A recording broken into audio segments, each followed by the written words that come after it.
Good afternoon, everyone. Welcome back. My name is Peter Torr. Some of you may remember me from such sessions as an introduction to the application platform and from building applications with Silverlight Part 1. This is Part 2. Hopefully you will hear the other ones. If not, that doesn't really matter. Setting a bit of context for this talk. Firstly, this is a follow-on from Part 1, which was earlier today. If you missed it, don't worry. Nothing critical in that part was transferring to this part. It was just kind of this is only half the story of the application development story with Silverlight.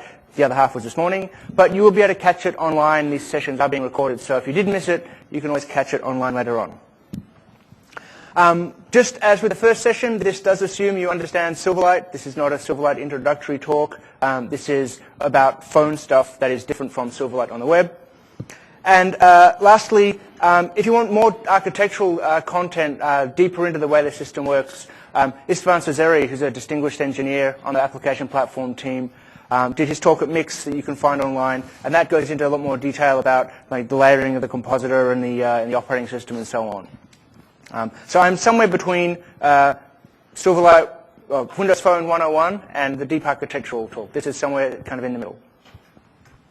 So takeaways for this talk, there's three takeaways that hopefully at the end of the talk you will have.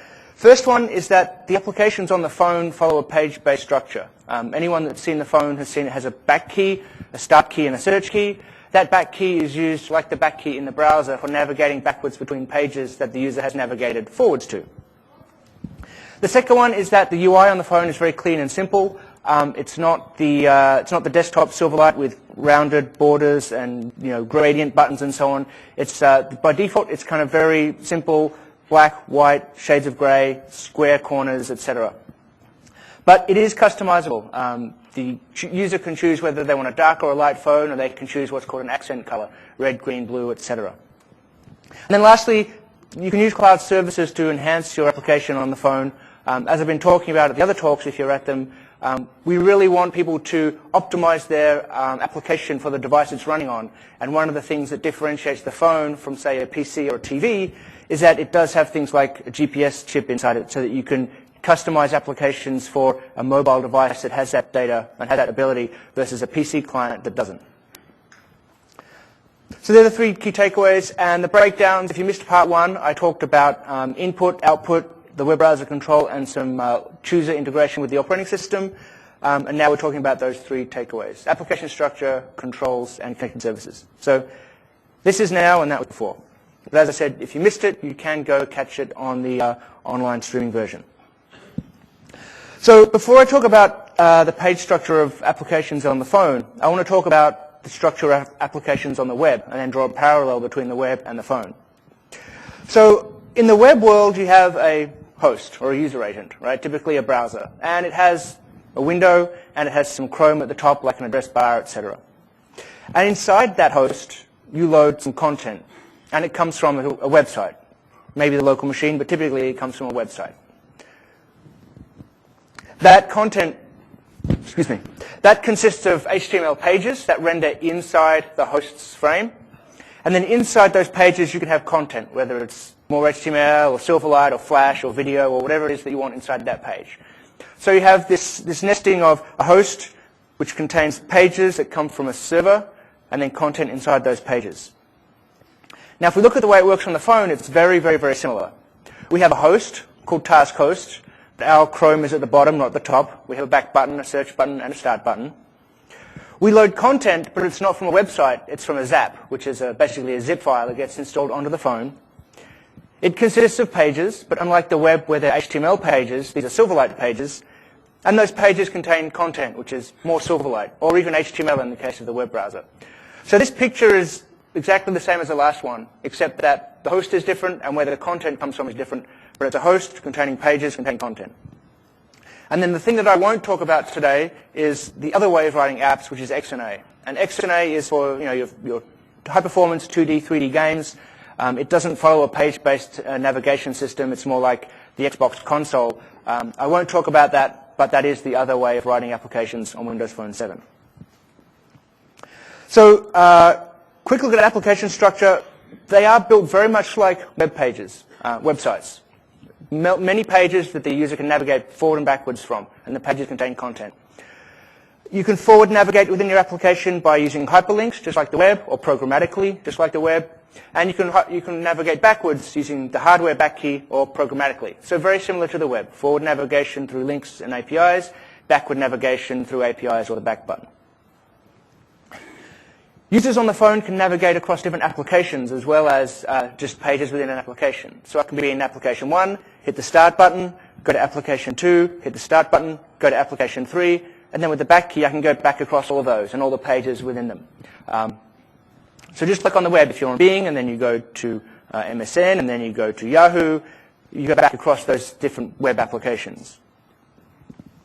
And these things are in the backstack. So the pages that you visited are in the backstack and are accessible via the back key. And one important point here, I'm going to talk today about pages in a very kind of simplistic state.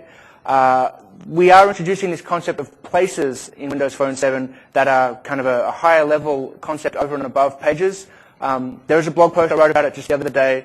I have a link to my blog later on in the slide deck, but I didn't have enough time to rejigger all the content for that. But please see that if you're very interested about how to build apps that fit on the phone and work well with the back key and the navigation system, please read that post. But everything today I'm telling you is still correct. There's just some more subtleties if you want to become a good citizen on the phone. So I want to do a quick demo now. And unlike before, I'm going to show the stuff on a camera here, which should be even better than last time. This is my third way of showing content on a camera. Let's go and load my application, and then I'll switch over to the camera for you.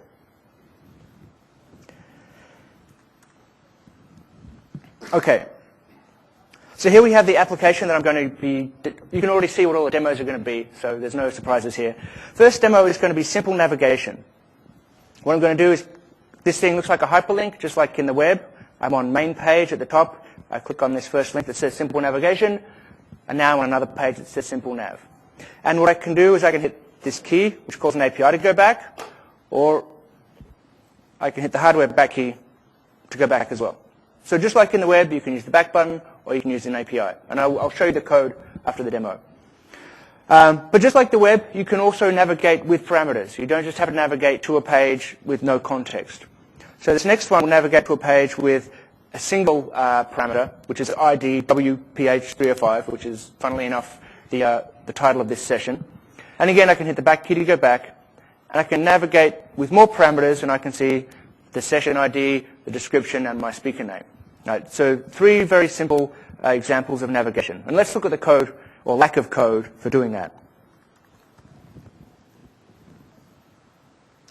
So here we are inside the main page, the thing you've just been looking at.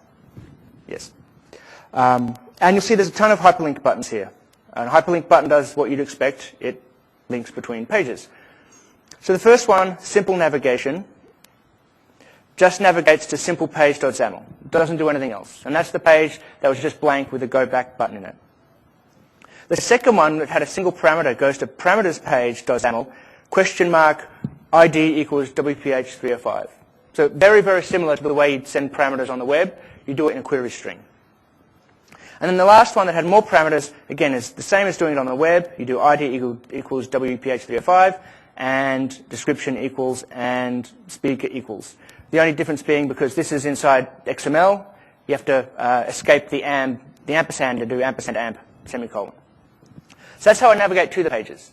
And let's see what they do when I get there. So if we go to the simple page, that does absolutely nothing.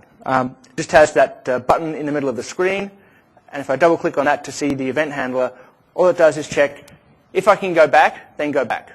So the same as in the browser, you can programmatically go back. Nothing too interesting there. If we look at the parameters page, again, very simple XAML page. It just contains a list box. And the way that this works, the way it extracts out the query string, is again very similar to working on the web. I have a property on my page called navigation context, and it has a property called query string, which is a collection of name-value pairs for all the things that were passed in the query string. So all I do here is I for each all of the name-value pairs that were passed to me, and slap them in a text box and slap that text block into the list box. So very easy to send parameters to a page, very easy to extract parameters from a page. If you've done it in the web, you know how to do it in Silverlight. So that's a very quick demo of pages and navigation. Now I can't talk about navigation without talking about the hardware keys. As I said, there's three: start, home, and search. Sorry, start, back, and search. The phone also has a bunch of other keys mandated by the Windows Phone hardware requirements. Must have a hardware camera key, for example. Must have a hardware volume up and down key. But all of these things are basically defined by the system. So if you press the camera key, it launches the camera application. If you hit the start key, it launches the start menu. All of those except the back button are handled automatically by the system, and at least in this release, we do not give you any way to hook those events. Start is it's a very obvious thing what it does. It goes to the start menu, and there's no way for an application to stop that. So if an application is misbehaving and the user hits start, they're guaranteed to go to the start menu. The back button, though, is something that you can hook in your application. So you've seen it, by default, it navigates backwards between pages. But if you hook it, you can cancel its default behavior and do something else.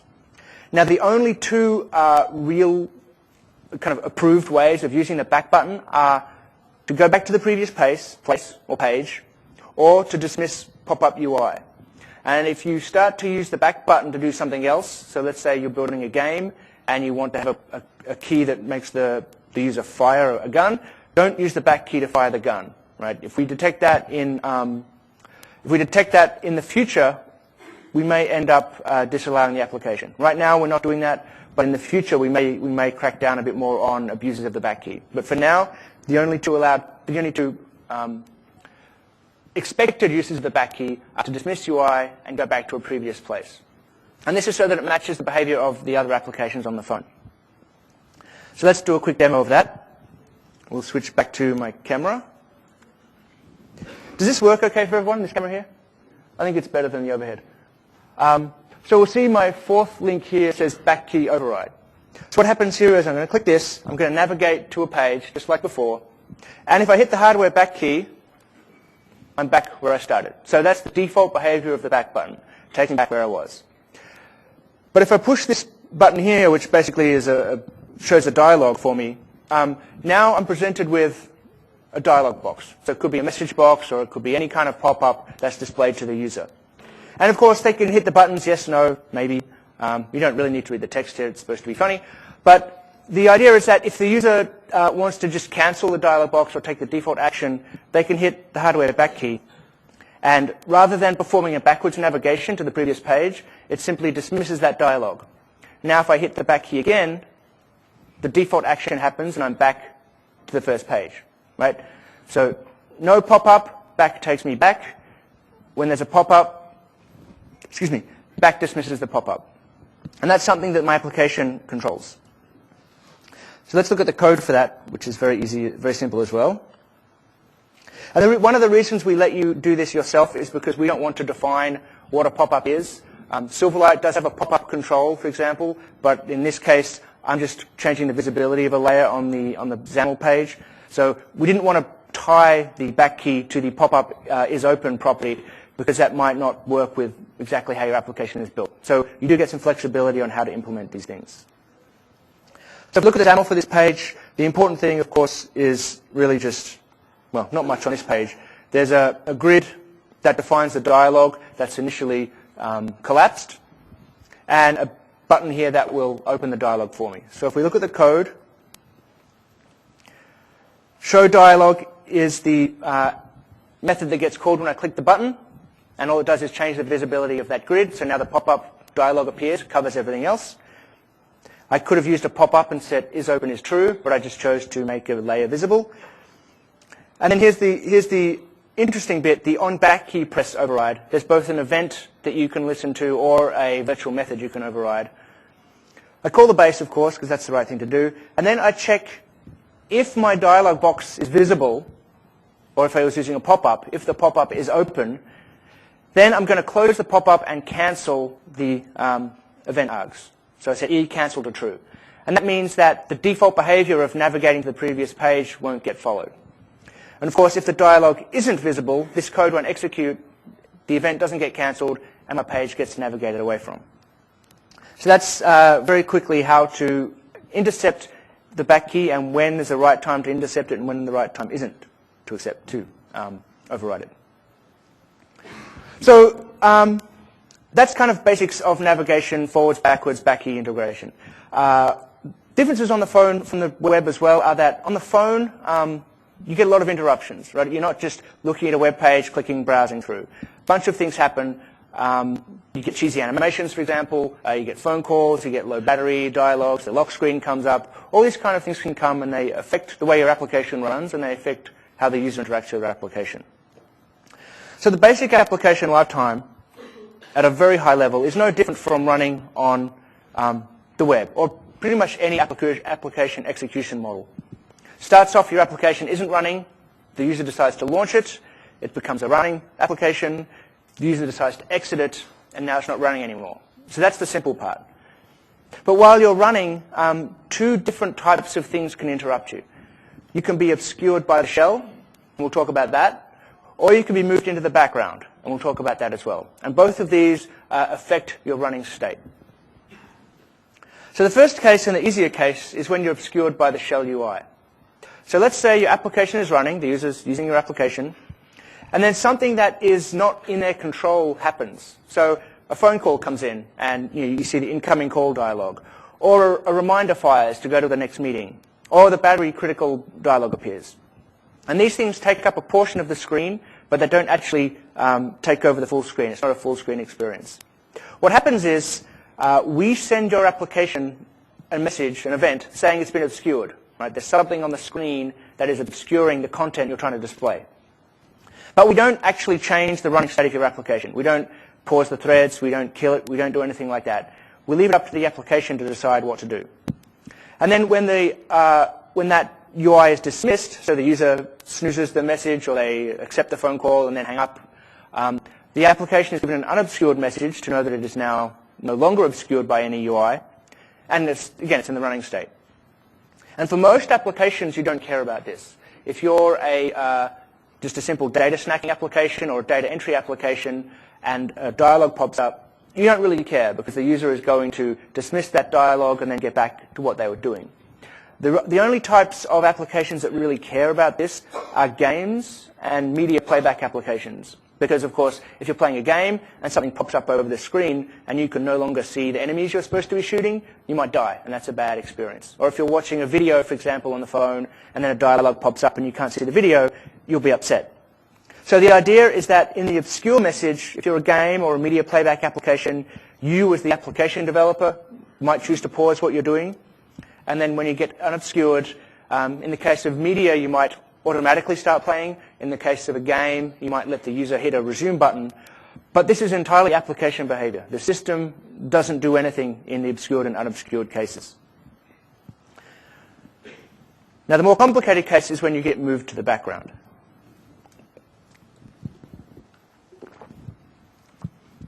Now, imagine that your application is running again. The user's using your application. And now they do something explicitly to switch away from your application to do something else. So, for example, they hit the start button because they want to go and launch a new application. Or a toast notification comes in and they tap on that to send an SMS or to jump into another application that way. Or they lock the phone. Now, in this case, your application gets a deactivated message. Not an obscured, but a deactivated message. And your application goes into a suspended state. And it stays in that suspended state until the user finishes what they were doing and then comes back to your application via the back key. At that point in time, you get reactivated and your application is back in the running state. Now, the interesting bit is that while you are suspended, your application might actually get killed. The process that hosts your application might get killed. There are certain situations where it will stay alive. For example, if the user is doing certain launches or chooses, as I demoed earlier today with the camera, your application won't get killed.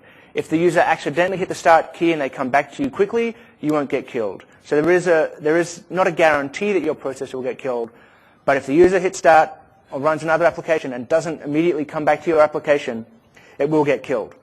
And the reason we do this is because we put user experience first on the list of priorities for Windows Phone 7. And so Any of you that have phones that do kind of intensive background processing know that it can be a real drain on the battery, it can be a drain on performance of your foreground application, and it can really make the experience of using the phone less stellar than it should be.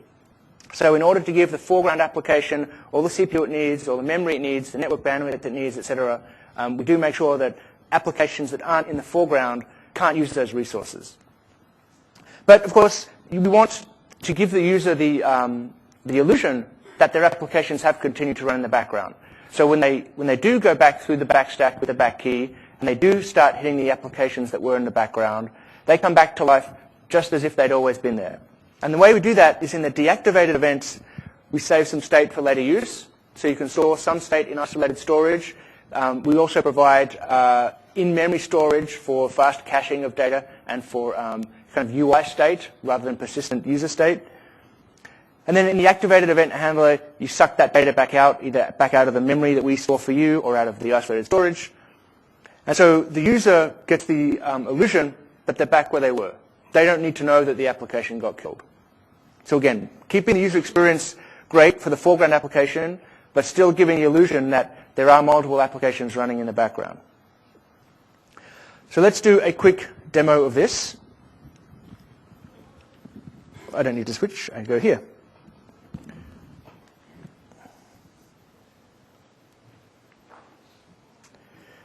So here we are at the main page again, and I'm going to first of all show you how an application would behave by default if we don't do any work to save state. So I have here a checkbox, and it says, "Do you remember me?" And if I click it to say yes, I want to remember me, then I hit Start to go to the Start menu, and then I go back again. Oh, and that was a case where I went so quickly it remembered what I was doing. Let me wait a little bit. And it might also be because it's attached to the PC. Okay. Sorry, slight error here. The timers that kill your application don't always run when you are attached to the PC. So let me just rerun this.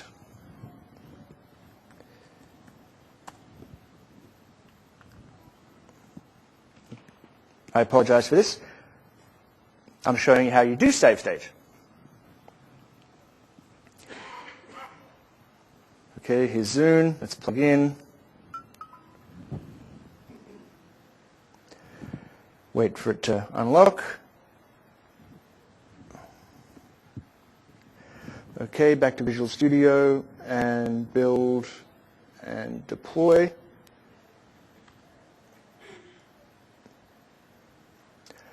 Connecting, deploy succeeded. Okay. So now, I won't run it from the debugger, but I will run it from the phone directly. Line it back up again here. So let's go across to Sample Application, go to Save State, and click the Do you remember me? Click Start. And now when I come back, the checkbox won't be checked. Yes, okay, so we failed. We failed to save state. And that's because I didn't do any work. Right? I didn't do anything to make sure that my application saved state in deactivation and reactivated state in activation. Oh, this is...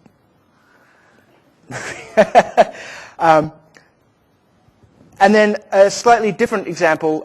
People have asked me before, how do you write a stopwatch application in Windows Phone if you can't run in the background? So here again, this is how you don't do it. I'll click Start for my stopwatch, and it's going to start counting. Then I hit Start, and I wait for the application to die, and I hit back, and the stopwatch is back at 0 again. Again, because I didn't do anything to save state. So let's look at how you do the right thing to save state. Open up our XAML page, which is not very interesting. Has a checkbox, huge text block, and some start and stop buttons. The interesting bit, of course, is in the code. So right now, the code that I have is just enough to run this page without worrying about activation and deactivation. So it creates a timer that runs every frame and updates the stopwatch. And then the start and stop button start and stop the stopwatch. But it doesn't do anything specifically to deal with deactivation. So let's go ahead and change my save state to true. So we run the code that I need to run in order to save state correctly. Now, I've talked about the activate and deactivate events, and they actually exist at a global level on the application phone application service class. I'll show you those in a second. But for this particular example, I only need to save state for this one page. So I'm saving state at a page level inside my page. It's just as easy to save state at a global level. So if you have things like a session cookie you want to save, or you've loaded up some data and there's a small data set you want to cache in memory, you can do that too. And I'll show you where to do that in a second. But really, all I'm doing here to save state for this page, is on navigated from, which happens when I navigate away from the page. Obviously, I call the base. I check if I need to save state or not. And then I save three things in state. And state is a property that exists on the page. And there's one that exists globally as well. And this is where you can store stuff that the system will keep in memory for you while your application is on the backstack. So I'm going to store the value of that checkbox so I can remember if it was checked or not. I'm going to store whether or not I started the stopwatch. And I'm going to store the time at which the stopwatch started. And then I'm going to stop the timer because I don't need to run the timer in the background. Then in onNavigated_to, which is kind of the opposite of onNavigated_from, again, I call the base. I check if I should save state. And then I read back out the values I saved. And I need to do it inside of a try get value because the very first time I navigate to this page, these state values won't exist because I haven't saved them yet. So when I first navigate to a page, none of the state values exist. But if I navigate forwards and then come back again, they will exist.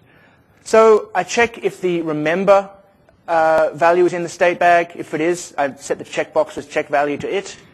I check if the started value is there. And if it is, and it's true, I start the stopwatch and I reset the start time to be the time that I saved initially. So let's build this and then deploy it to the phone. And switch over to here. So it killed the last one. Sample application, save state. So now checkbox will get saved. I hit start. I wait a little bit. I come back. So it saved the checkbox. Easy. Now let's look at the stopwatch. So let's go start, and we'll go away at about 3 seconds. So it's about 3.4 seconds, and we'll wait a little bit. And the application's dead. So it's not running a stopwatch anymore, but it remembered what the time was when it started. So when I hit back, it knows that it's been 16 seconds since it first started. So that's how you build a stopwatch in Windows Phone that appears to the user like it was always running in the background, right? If I showed this app to you, you'd never know that it got killed and restarted again, because it looks just like it was running in the background. And of course, if I stopped it and then hit start and then cut back, it's going to be back at 0 because I only reset the time if it was running. And that you could consider that a bug in my application if you want. So moving on. The next one, that was application structure. The next thing we're going to talk about is controls and theming. So the control templates that we have on the phone are, as I mentioned, very simple, very elegant. You've seen some of them here. The buttons are just rectangles. There's no gradients, etc. They have oversized hit targets. So when you see the button, you see this white border around it. But the touch target for that button is actually bigger. I can click outside of the white area. Of course, now I'm trying to do it, I can't. But I can click outside of the border, and it still gets registered as a click, because we know that it's hard to touch areas on the phone. So just because you see the borders of a control visually, that's not necessarily the functional border of the control.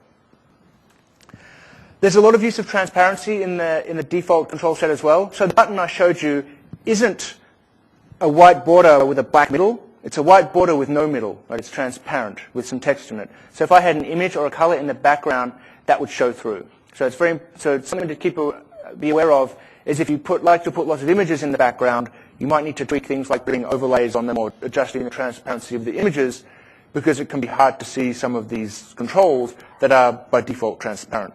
And of course, it's Silverlight, so you can retemplate everything if you want, but by default, they're transparent. And there's theming on the phone as well. So we allow the user to customize the phone. The application you've been seeing is running in the dark green theme, but I can change that to, say, the light red theme or the light pink theme or the dark orange theme. And the applications pick this up. The first-party applications pick this up. The built-in Silverlight controls pick this up. and you can pick them up as well in your application. So we didn't invent anything new here. What we really do is we use the Silverlight resource system to enable you to pull in the current resource for background color, foreground color, accent color, font size, etc. All these things are defined as Silverlight resources, but instead of being resources in a resource dictionary in your application, they're resources that the system controls and that the system actually adds at a global level to your application. So inside your app, you can suck out these colors. Very easy to do in XAML with a static resource declaration. Easy to do in code by casting out of the application resources dictionary. So you can actually do these things very easily in your application. I'm going to quickly jump to Blend, because that actually has a better experience for looking at theming than Visual Studio. Visual Studio, as you may have noticed, is always in the dark blue theme. So the accent color is always blue, the background's always dark, the foreground's always white. Expression Blend, on the other hand, will let you switch dynamically between themes. Was anyone at the Hard Hats versus Berets talk yesterday? Some people. So a great demonstration was given there about Blend, so I'm going to very quickly just show you what happens. I'll load up my demo when Blend wakes up. I love Blend.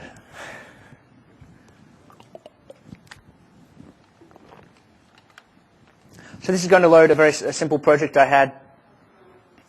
But let's go ahead and look at a particular page I built here, which is, let's go here. This is a panorama I built the other day for a different session. But you'll see here that has some blue lines in my list box. The text is white, the background's kind of dark, and I have some blue lines in my application. And now the wrong way to do this, if you want your application to be themed, the wrong way to do it is to hard code the color of this particular thing to be blue. Because of course that wouldn't work if the user changed to a different color. And let me go in here and edit the item template so we can look at it. Here we are, I have a rectangle, and it looks blue here, but it's because it's using this resource called phone accent color. And what that means is if I go over here to the device tab and I change my theme from blue to say magenta, automatically my application at design time picks up that color change. So I can now see this is what my app looks like in the magenta theme, or this is what it looks like in the red theme, right? So in the tools you can easily see what happens if the user changes their theme, and you can also use these things very easily through resources. And of course I can go into the light theme where I have dark text on a light background. Right, so very easy to switch back and forth in Blend, and very easy to ensure that your application works correctly. And kind of the opposite of this is if you really, really want white text on a black background, you would have to hard code it. So if you want your buttons to always be white on black, you need to just you need to explicitly set the foreground color to be white. Otherwise, it's going to dynamically change to be black in the light theme, and you'll end up with black content on a black background, which won't be visible. So by default, everything themes. If you want specific colors, because that's your brand, or that's just how you roll, you can do that, but you just have to override the resources to use explicit values. So quick discussion of available controls. All the standard Silverlight in-ROM controls you'd expect are there. So buttons, checkboxes, text boxes, etc. And they're all themed and they're all touch enabled. Some of the existing Silverlight 3 controls out there will work. In fact, most of them will work. So the Silverlight Toolkit, for example, or if you bought controls from a component vendor or you built them in-house, most of them will work on the phone. There's really only two reasons why they don't work. One is if you use an API that hasn't been ported to the phone. For example, you use the DOM bridge to talk back to the hosting HTML page. That doesn't exist on the phone because we're not hosted inside a browser, so that wouldn't work. Or for example, if you tried to use 2 or 3 media elements at once, that would fail as well because we only support one media element at once. So if you use unsupported APIs, your control won't work. And also, your control that you bring in from the web won't be themed with the correct theme resources, and it won't necessarily be touch-friendly. So you might have some retemplating to do to make the touch targets larger, to make the colors match up with the resources, etc. So there's some things that, if the control is well written, you'll be able to do through retemplating in Blend. if the control is hard-coded to do a bunch of stuff, you might have to go back to the author and say, hey, please give me a phone-specific version. And of course, there are some new Windows Phone-specific controls. Panorama, Pivot, and Map are the key ones. Panorama and Pivot are two I can demo for you if you'd like, if you haven't seen them yet. Map is one I'll have in a demo a bit later on in the location session. These are, of course, key parts of the Windows Phone experience. So the hubs like music and video and pictures and people use the Panorama.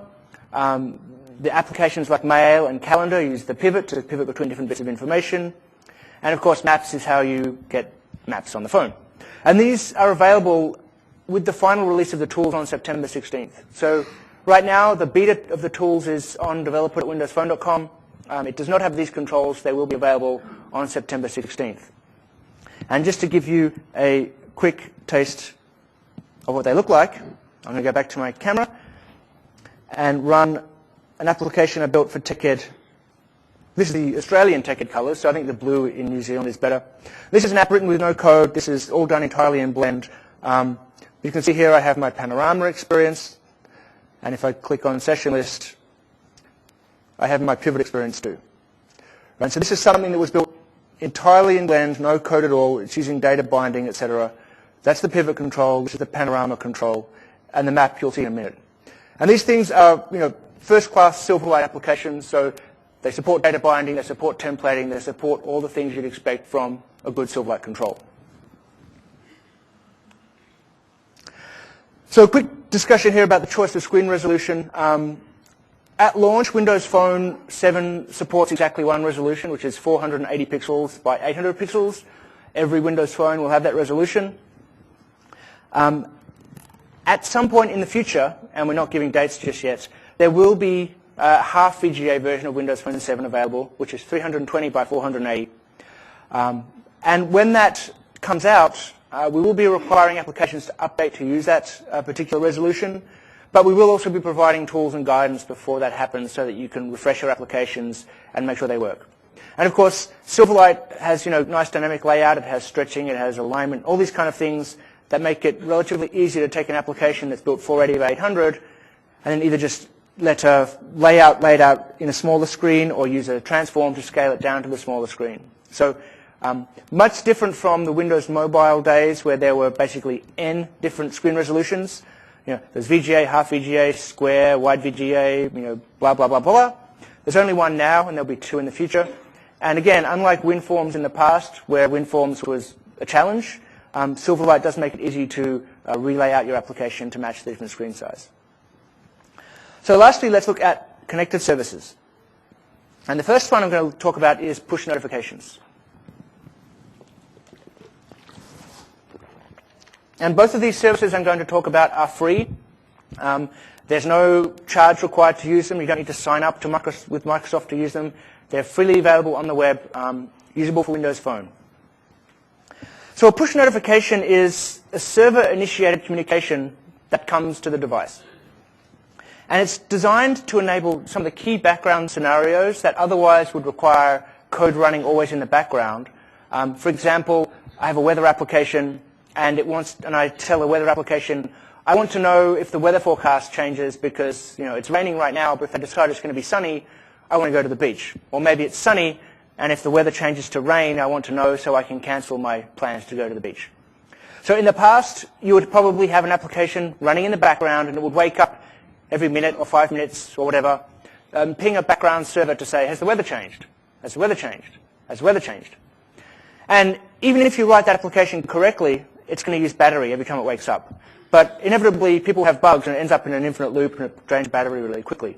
Or you install 2 weather apps, 3 stock apps, and 5 IM clients, and they're all waking up every minute, and they're all pinging their server every minute. And that's what drains the battery, and that's what kills the end-user experience. So push notifications is a unified single service that we provide that doesn't require background code running on your behalf, but that can let services send notifications to the device to alert the user that the weather has changed or that they should sell their stock because it hit some threshold. And by doing that, having a single service rather than n different services, we really can preserve battery life and make the user experience better. So there are three types of notifications that we support on the phone. The first one is what's called a tile update. So you've all seen these pretty tiles on the front of my device. And you can see that some of them, like people are live, there's an Xbox is moving and all these kind of things. These are called live tiles. Now for third-party applications, we don't have the animations there just yet, but we do let you do things, we do let you do things like this number 2 here next to Outlook. That means I have 200 mails. So you can do things like push up that number. You can push the text where it says Outlook, you can push the text. And you can also put the background. So if we look here, these tiles have images on them. You can also push the background image from the server. So that's one kind of push notification. I can change from 14 photos and daffodils or tulips to 15 and a koala.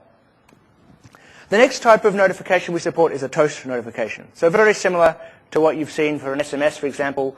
A small piece of UI, unobtrusive UI, comes at the top of the display.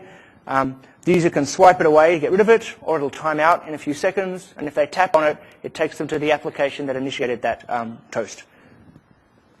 And then the third type, which is the type I'll be demoing, is in-application or raw notifications. And this is something like Exchange ActiveSync. So again, even when your application is running in the foreground, you don't have to poll your service every minute or every 30 seconds to figure out if anything has changed. And you don't have to do the work to build a long-running HTTP connection that waits for something to happen. Because you can actually do that inside your application using our push notifications. So as new messages come in, you get a notification from the cloud, and your application can update. So the data flow for push notifications is relatively simple. Starts off with your application communicating with the push client on the device. It's an API on the device. And you ask for a push channel, a channel being something you can push data through. It returns back to your URI, and that is a URI that goes to basically live.net, one of our servers in the cloud, and it's got a nice long URL at the end of it that's unique for your device. But that URI is unique to you, and it's also opaque to you. So you don't need to parse it or do anything like that. You just take this URI, and you send it to your back-end service, and you say, Mr. Service, or Mrs. Service, or Miss Service, when you have something to tell me, tell this URI, and this URI will find me wherever I am in the world, assuming I have connections. So your service sits on that URI for a while, and this is a clock. Those of you that didn't know, that's a clock. And time passes, right? Time passes, and then eventually some event happens. So maybe the weather service decides that the weather's going to change, or the stock hits a certain price, and it wants to tell you to do something. At that point in time, your service sends the data, it's your data, we don't care about it, your data, to the URI that it was given earlier. And for a raw notification, this is just a blob that you control. For tile or toast updates, it's a simple XML schema that we provide. But you control the data inside of that. You just send it to our URI, which is to our push service. It does all the hard work of finding out where the phone is, sends the data to the client, and then the push client sends it to the app if it's a raw notification and the app is running. Or if it's a toast, it shows a toast message, or if it's a tile update, it updates the tile. So 3 or 4 main moving parts: your client app, your service, our push service, and our onboard push client. And let's have a look at demo. Let's look at a demo of that, because it's probably easier than it all sounds. And this is the demo most likely to fail, because I require network access and I require some other things. Let's see if I can get, actually, the cable fell out. That's not going to help. Let's see if I can get network access.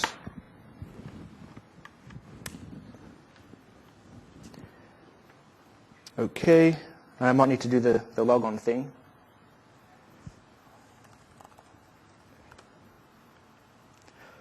Apologies, the cable fell out, so I lost my network.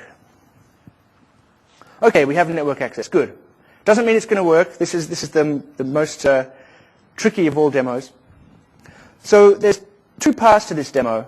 There's the client code, and there's the server code. that I write. Of course, there's a push notification service that Microsoft writes. We're not going to look at that code. But we are going to look at the client code on the device and some server code that I have running that is that service that accepts the URI and sends it off to the push service. So let me click on the push notifications button. And first thing I'm going to do is push the get push URI. And if stars have aligned and I've got enough network connectivity, this will go off. This will ping the local push notification client. It'll talk to the service and come back with a URI that's just for me. So let me click on that. And we'll wait. OK, channel received. That's good. That's the first part of the demo that didn't fall apart. So it's got a URI from the push client that uniquely identifies this device. The next thing I'm going to do is click on Send to Backend. And what that is going to do is send it to a web service running on my local machine. So right now, you see after the text box, there's no text. What I'm going to do is send the URI here. And I should see a push URI notification come up on my web page. So send backend, URI accepted. Let's look here. OK, there's my push notification URI. As I said, it goes to live.net with a whole ton of stuff at the end of it. I truncate it to 75 characters, but it goes on and on and on. So now, my web service running on my laptop knows how to talk to that device through live, through push notifications. So if I type something in this text box and hit send, it should appear on the device. So to prove this isn't staged, I'm going to ask someone to tell me a politically correct message to send to the device. Tribe. How do you spell that? J-O-O-B. J-O-O-B? Tribe. Tribe. Exclamation mark. OK, you make it difficult for me. So let's go ahead, look at the overhead camera. And let's align this a little bit. OK, I'm going to hit send. Then it went to the push notifications server in the cloud, in America probably, came all the way back to New Zealand, found my device, and sent that guaranteed unique text to the device. And I can type more as well. I can just type hello, and they typically go faster after the first one. And, tech ed. Rules. So I can sit here, and this isn't very impressive because obviously it's tethered by a USB cable, but this machine can talk to this device anywhere in the world now. And this is just a raw notification that pops up on the device, but of course there are tile updates and there are toast updates too. Let's quickly look at the code because we're running out of time. Let's go to the push page. The interesting part here, when I ask for a push channel, here it is, I ask for an HTTP notification channel, and then I hook some events for errors handling, errors occurring, and messages being received. And I open it. When a notification is received, what I do is, remember I said raw notifications is just a blob of data that you send. So I take that blob of data and I decode it from UTF-8 into a string, and I just add that to my list box of messages received, because that's where Jube, Tribe, and hello came from. If an error occurred, I'll show it on the screen, and so forth. And then there's some code that just basically makes a standard ASP.NET web call from this device to from the phone to a web service running on a machine, which stores that push URI. And we'll look at that one as well. So that was the client side of the code. Open a channel, listen to an event, do something when the event fires. Over on the service side of things, here's the simple web service. Basically, all the device calls is set push channel URI. So once it's got the URI from the push client on the device, it calls this web service, which basically takes the URI and stashes it in application state. So don't tell any performance people that I'm shoving stuff in application state, but I am, because it makes life easy. Then my ASPX page is very simple. It's just got a web form on it. And of course, the interesting bit is in send message, which is very simple. Basically, I create a web request to that URI, live.net/blah, blah, blah, blah, blah. Set a couple of headers. It's a post, not a get, but it's a post. And it has an X notification class of 3, which is essentially how quickly I want it to be delivered. Encode the message from a string in that text box into a blob of bytes. Write that out to the request, and then get the response. So that's all the code that you need to talk to our push notification service. Like, there's no secret source, there's no contracts to sign, there's no certificates, none of that stuff. You just post a blob to our service and it ends up magically on a phone. So that's the demo for push notifications. Location, our last thing to talk about today. Location on the device is a combination of the smarts in the phone, so it has a GPS, it can do AGPS, it can do triangulation, etc. And also a cloud service that we host that lets us, aggregate data about Wi-Fi hotspots and cell towers and provide information back to the phone. Even if you're indoors like we are now and we don't have a GPS, we can still get good location information because the cloud knows about things, the wireless signal around me and the radio tower signal around me. This lets us balance accuracy with time and power. Some applications, like a weather application, don't need meter-level accuracy. They just need to know what city you're in or what suburb you're in. So they don't need to fire up the GPS to get that data. They can just rely on, what's my closest Wi-Fi hotspot? Okay, I'm in Auckland. Other applications might need that meter accuracy, and so they'll take the hit for the power and they'll take the hit for the delay to get the GPS. And the API for location is consistent on Silverlight for Windows Phone and .NET 4 on the desktop. So if you're writing location-aware applications with, say, WPF on Windows 7, you can take that same code and share it across both client and server. So this is probably old hat now. A lot of people do this. There's basically three sources of location information for the phone. The first is GPS, the satellites in the sky. Very, very accurate, but takes power, takes time, and it's no good if you're indoors. The next one are cell towers, which are not very accurate, and they're no good if you're out in the wilderness or on a cruise ship in the middle of the ocean, but they don't take any additional time or power because the radio is already on. So that's very good for low accuracy, really fast fixes. And then Wi-Fi is somewhere in the middle. Accuracy is kind of good, power and speed are kind of good, and best in densely populated urban areas where there are lots of Wi-Fi hotspots that we know about. And our knowledge of hotspots does vary by region. So in the US, we have a good database. New Zealand, probably not so good right now. But those databases of Wi-Fi hotspots and cell towers will grow over time as people use their phones. And of course, it's all tied back up with a smart service in the cloud that aggregates all this stuff and gives back information to you. So a quick demo of location services. Let's turn this back on. Final demo, location and maps. So I said I'd use the map control a bit before, and I'm going to use it here too. So location page, Bing Maps loads, and it's just got a picture of the world right now. Because I haven't asked where I am.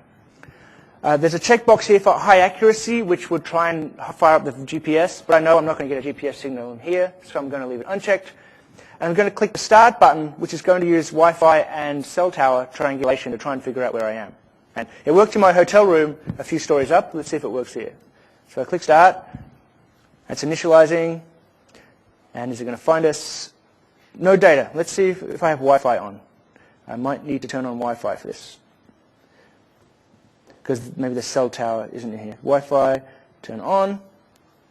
Okay. Let's try that again. See, here's the back key at work. I go back into my application. Here's the map. Let's try Start. No data. Oh, there it is. It found us based on the Wi-Fi hotspots. So the map is now zooming in. Of course, I don't have credentials for live, so it's complaining about that. But it's slowly going to page in those tiles, and it thinks I'm in Las Vegas. You know what? But there's a reason for that. The reason for that is the Wi-Fi hotspots, right? TechEd goes around the world, and Microsoft often uses the same Wi-Fi hotspots at different places. So it's, well, I'm right next to the TechEd Wi-Fi hotspot, so I'm probably back at where there was a previous TechEd, which was Las Vegas. So there is a reason why it said Las Vegas. In my hotel room, it got cell signals, and it actually did put us right here, very close to Auckland, and the map, of course, showed you a map of Auckland. But maybe, well, there's a casino next door. Maybe it knows we're next to a casino. So key takeaways, running out of time, application structure, page-based like the web, UI is clean and simple, themes let it be customizable, and you can use these services like push notifications and location services to really make your application smart and mobile aware. There's lots of information. I have a blog you can go to Developer.windowsphone.com is where you get all our tools. Visit mix.com has some talks, and we have a forum where you can ask questions as well. So action, install tools. If you haven't already, start coding, give us feedback. Good, good, good. And related content, some of these have already happened. You can check the recorded sessions later. Some of them have not happened. You can go ahead and go to those. Please fill out session evaluations, very, very important. And I can have a quick Q&A now. I do have to run up to somewhere upstairs in a little bit, but I'll be in the expo area later as well, probably at lunchtime tomorrow as well if you have specific questions. Thank you for coming.